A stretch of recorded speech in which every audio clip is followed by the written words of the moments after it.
Let's mic बयानबाजी। नमस्कार, आप देख रहे हैं लेट्स माइक बयानबाजी। राजनीति के गलियारों से लेकर सत्ता और विपक्ष के वार पलटवार तक, आइए आपको सुनाते हैं आज के सबसे चर्चित बयान। जनसुराज के संस्थापक प्रशांत किशोर ने बिहार के शिक्षा मंत्री मिथिलेश तिवारी के उस बयान पर तीखा पलटवार किया जिसमें उन्होंने तेजस्वी यादव को 10वीं की परीक्षा पास करने की सलाह दी थी। प्रशांत किशोर ने कहा कि अगर शिक्षा मंत्री तेजस्वी यादव को मैट्रिक परीक्षा देने की सलाह दे रहे हैं तो उन्हें सम्राट चौधरी को भी तेजस्वी के साथ 10वीं की परीक्षा देने का सुझाव देना चाहिए। बयान दिया, शिक्षा मंत्री ने बयान दिया है कि तेजस्वी पहले 10वीं पास कर ले, उसके बाद शिक्षा पे वो सुझाव देंगे बिहार सरकार। ठीक बात है। तो अगर तेजस्वी यादव को 10वीं पास देने का सुझाव मिथिलेश तिवारी जी दिए हैं तो हमको लगता है कि अगले कैबिनेट की बैठक में अपने मुख्यमंत्री सम्राट चौधरी को भी ये सुझाव देंगे कि तेजस्वी के साथ साथ सम्राट चौधरी भी अगली बार 10वीं का एग्जाम दे दें। मैं तो बिहार की जनता की ओर से, पढ़े लिखे युवाओं की ओर से, उन सारे लोग की ओर से आग्रह करूंगा कि यहाँ के नेता मुख्यमंत्री सम्राट चौधरी और विपक्ष के नेता तेजस्वी यादव दोनों आदमी अगली बार मैट्रिक का एग्जाम देकर पास हो जाए ताकि यहाँ के लोगों का विश्वास हो कि भाई इनको ये मैट्रिक भी पास अपने दम पर कर सकते हैं। दोनों को अगली बार मैट्रिक का परीक्षा देना चाहिए। छात्रों के आंदोलन को लेकर जेडीयू नेता संजय झा ने सरकार का पक्ष सामने रखा है। उन्होंने कहा कि छात्रों की अपनी समस्याएं और मांगे हैं और सरकार उनकी समस्याओं को गंभीरता से सुन रही है। संजय झा ने भरोसा दिलाया कि छात्रों की बात सरकार तक पहुंच रही है और उनकी मांगों पर विचार किया जा रहा है। उन्होंने कहा कि हर मुद्दे पर जल्दबाजी में फैसला लेने की बजाय सरकार उचित समय पर सभी पहलुओं को ध्यान में रखते हुए निर्णय लेगी। नहीं, कुछ की बात नहीं है भाई। कोई भी इशू रहता है तो स्वाभाविक है सरकार से लोग मांग करेगा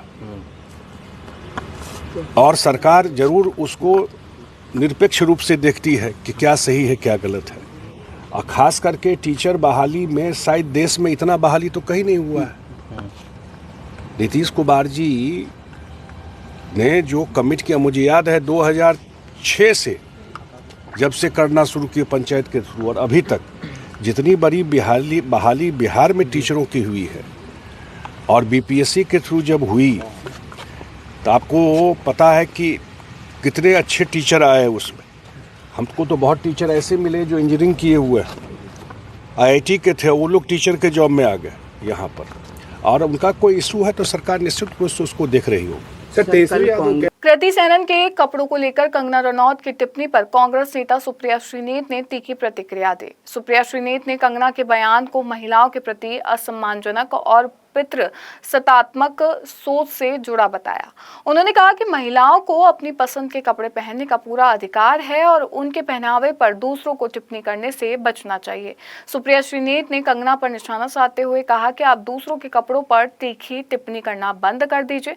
उन्होंने ये भी कहा कि कंगना अपनी टिप्पणियों के जरिए काफी फ्रस्ट्रेटेड नजर आती हैं।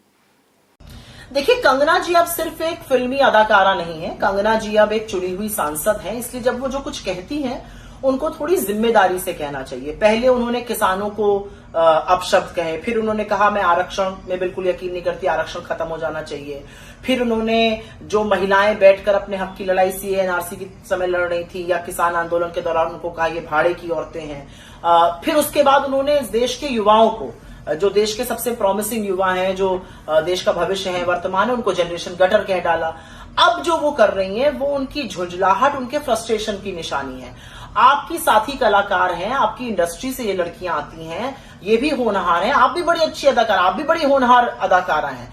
आप जो अब कर रही हैं, उनके कपड़ों पे कमेंट करना, उनकी लाइफस्टाइल पे कमेंट करना, किसी की वेशभूषा पर बोलना, ये दिखाता है कि आपकी कितनी मिसोजिनिस्ट, कितनी पितृसत्ता वाली सोच है आपकी। और इसी पितृसत्ता सोच के खिलाफ राहुल जी कहते हैं स्मैश द पेट्रियार्की।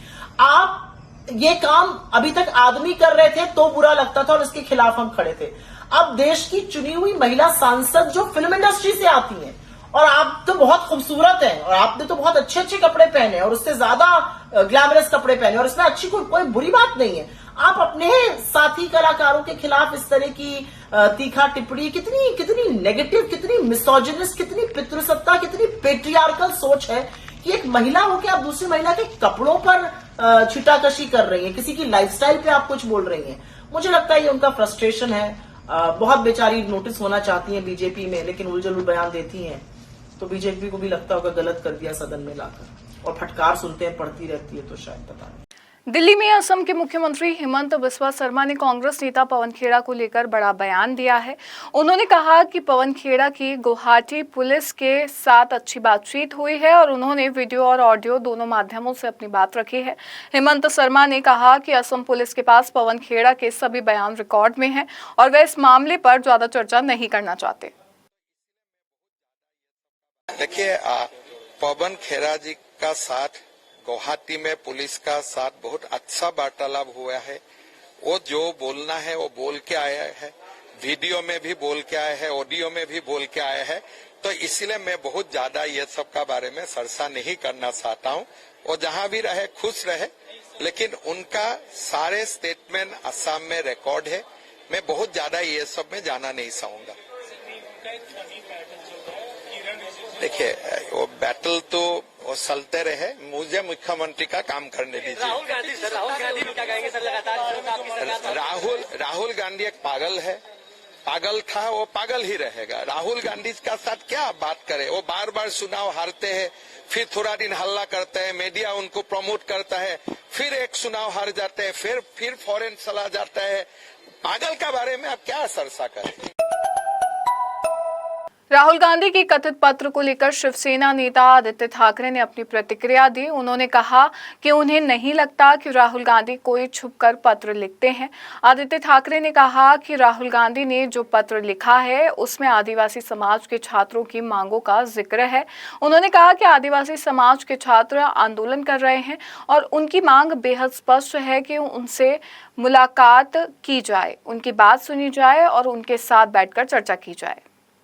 मुख्यमंत्री को आदिवासी मुझे नहीं लगता राहुल जी कभी छुपा लेटर लिखते हैं। और दूसरी बात यह है कि जो उन्होंने लेटर लिखा है, आदिवासी विद्यार्थी, आदिवासी समाज के जो विद्यार्थी है पिछले 10-12 दिनों से आंदोलन कर रहे हैं, हड़ताल कर रहे हैं। जो लेटर में लिखा है अगर आप पढ़े तो वही सारे जो राजनीतिक दल है, जो सामाजिक संगठन है, वही मांग कर रहे हैं कि इनकी जो बातें हैं कोई जाके उनसे मिल तो लो, बात तो करो, डिस्कस तो करो, और जो भी बातें हैं उसमें कोई हल निकल सकता है।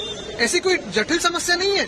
बात यही है कि जो उनकी मांग है उसमें कुछ बातें ऐसी कि जो अभी के अभी आप इसमें से हल निकाल सकते हो, तो क्यों नहीं कर रहे हो? क्या गुस्सा है आपके मन में कि अगर कोई विद्यार्थी बात पूछे तो आपको वो एंटी नेशनल लगने जाता है, आपको अर्बन नक्सल लगता है? क्या भाजपा के मन में इतना क्यों घृणा है उनके मन में? आदिवासी जो स्टूडेंट्स हैं उनकी कुछ बातें E20 नीति को लेकर आम आदमी पार्टी के राष्ट्रीय संयोजक अरविंद केजरीवाल ने सरकार पर तीखा हमला बोला। उन्होंने दावा किया कि E20 के लिए बड़ी मात्रा में गन्ने को एथेनॉल उत्पादन के ओर मोड़ा गया, जिससे चीनी का उत्पादन प्रभावित हुआ और घरेलू बाजार में इसकी कीमतें बढ़ाई गई। केजरीवाल ने यह भी सवाल उठाया कि भारत पहले चीनी का निर्यात करता था, लेकिन अब आयात की स्थिति में पहुंच गया है। शुगर केन को डाइवर्ट करके इन्होंने इथेनॉल बनाना चालू किया। नतीजन शुगर केन की कमी हो गई, चीनी बनने की कम हो गई। तो 25 lakh ton 25 lakh ton worth of sugar cane ethanol बनाने के लिए डाइवर्ट कर दिया। देश में चीनी की कमी हो गई। पिछले 1 महीने में 30 रुपए चीनी प्रति किलो बढ़ गई है। 30 जुलाई को चीनी थी 45 रुपए किलो, आज चीनी मार्केट में 75 रुपए किलो। तो सरकार ने क्या किया? बेवकूफ अनपढ़ सरकार ने क्या किया? एक तरफ शुगर केन को डाइवर्ट करके इथेनॉल बनाया, इथेनॉल से उन्होंने पेट्रोल में मिलावट किया, लोग पे E20 से परेशान हैं। दूसरी तरफ उन्होंने चीनी को महंगा कर दिया, चीनी से परेशान है। और क्या फायदा हुआ? देश का कोई फायदा नहीं हुआ। कह रहे हैं फॉरेन एक्सचेंज बचा रहे हैं। जो इथेनॉल 20% मिक्स कर रहे हैं पेट्रोल में, उससे 20% कम क्रूड ऑयल इंपोर्ट करना पड़ेगा, तो फॉरेन एक्सचेंज बचेगा। पिछले साल तक हम शुगर एक्सपोर्ट किया करते थे, इस बार शुगर की इतनी कमी हो गई कि शुगर इंपोर्ट करना चालू कर दिया। तो वहां जो फॉरेन एक्सचेंज बचा वो यहां शुगर में चला गया। इतनी बेवकूफ सरकार मैंने अपनी जिंदगी में नहीं देखी। जब सरकार डिसीजन लेती है, ऑफिसर्स होते हैं, एक्सपर्ट्स होते हैं, उनसे डिस्कस करते हैं, तो एक्सपर्ट्स बताते हैं कि अगर आपने इतना शुगर केन डाइवर्ट किया इथेनॉल के लिए तो इतनी चीनी की कमी हो जाएगी। कोई है इनको बताने वाला या ये सुनते ही नहीं है किसी की? तो ना फॉरेन एक्सचेंज बचा। गडकरी साहब कहते थे इथेनॉल मिक्स करेंगे तो 15 रुपए पेट्रोल मार्केट में मिलेगा, पेट्रोल तो बढ़ता जा रहा है, वो भी सस्ता नहीं हुआ, पेट्रोल भी तो जो इन्होंने क्लेम्स किए थे कोई भी फायदा नहीं हुआ देश को। तो क्यों कर रहे हैं जबरदस्ती? कुछ लोगों का मानना है कि ट्रंप मोदी जी पे दबाव डाल रहा है। यूएसए के पास सरप्लस इथेनॉल है, उस इथेनॉल को अब ये आर्टिफिशियल इन्होंने स्केसिटी क्रिएट कर दी, अब ये यूएसए से इथेनॉल इंपोर्ट करना चालू करेंगे so that E20 can be raise to E30 and E40, और ट्रंप के प्रेशर में ये किया जा रहा है। जातिगत जनगणना को लेकर कांग्रेस ने केंद्र की मोदी सरकार पर निशाना साधा। कांग्रेस महासचिव जयराम रमेश ने कहा कि कांग्रेस पार्टी का मानना है कि देश में जिस तरीके से जातिगत जनगणना कराई जा रही है वह जनता के साथ धोखा है। जयराम रमेश ने केंद्र सरकार से मांग की कि जनता को गुमराह करने के बजाय देश में जातिगत जनगणना सही और पारदर्शी तरीके से कराई जाए।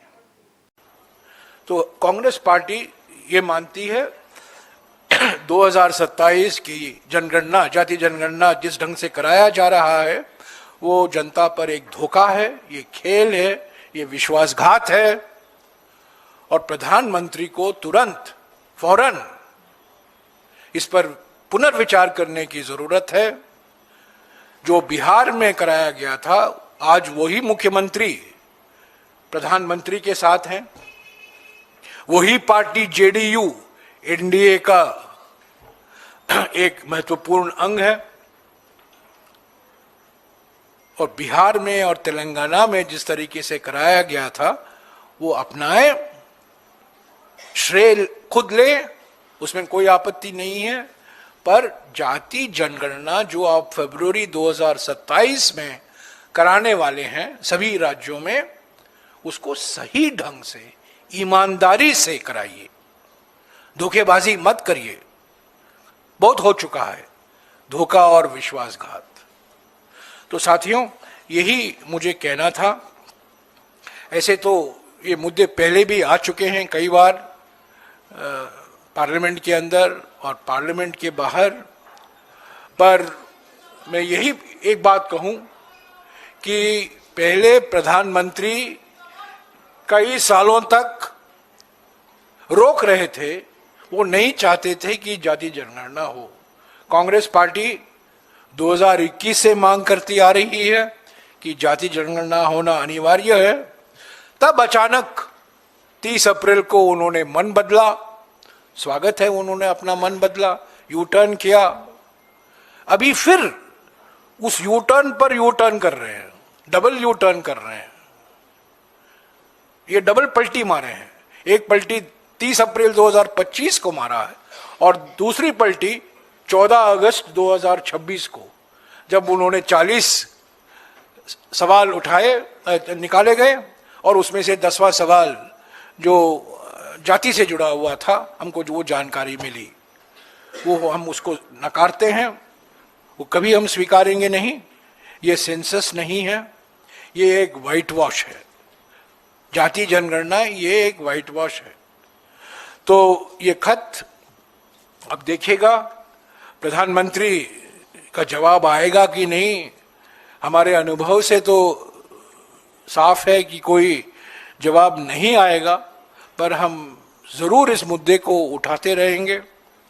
हमारी मांग यही है कि जो जनगणना कराने का अधिकार है गृह मंत्री को, गृह मंत्रालय में जो अधिकारी हैं वो इस खत का अध्ययन करें, विश्लेषण करें और फौरन जो बदलाव करना है उस जो प्रश्नावली में वो परिवर्तन लाएं, उसको बदलें, एक सर्वदलीय बैठक बुलाएं।